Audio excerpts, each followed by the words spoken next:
Opening arguments begin in the case of a police officer who shot a suspect in the back when he allegedly tried to flee the scene. Good evening. This is CTV News for Friday, May 30th. I'm Patricia Vallone.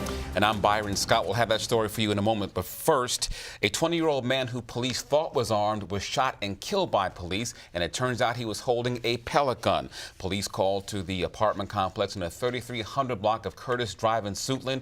According to investigators, someone called 911 just after 2 o'clock this morning to report that two men were arguing in a parking lot. Police say one of the men was holding what appeared to be a long gun. A spokesperson says he ignored police when they ordered him to drop the weapon.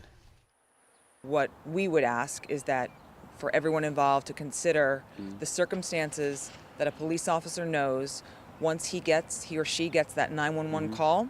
Then they get to the scene and they process what's occurring there, and they get the call for the fight with someone armed with a long gun. They arrive, they see that person with a long gun, they order that person to drop the weapon. That person does not drop the weapon. The officers feel endangered for their lives.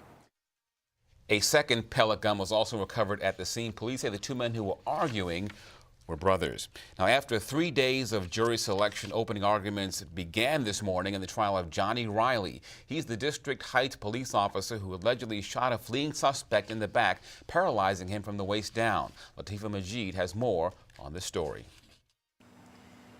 Today, witnesses took the stand, including the victim of the incident. If you remember, back in September 2012, Sergeant Riley arrested Calvin Kyle for allegedly stealing a motorcycle. When Kyle, who was still in handcuffs, tried to escape, prosecutors say Riley shot him in the back, paralyzing him from the waist down. The suspect, who will most likely be paralyzed for the rest of his life, took the stand today and described how aggressive Riley was when he slammed him on the ground. Riley faces multiple charges, including attempted murder. The trial is expected to last about a week. In Upper Marlboro, Latifah Majid, CTV News. And you're watching CTV News. I'm Byron Scott. And I'm Patricia Vallone. And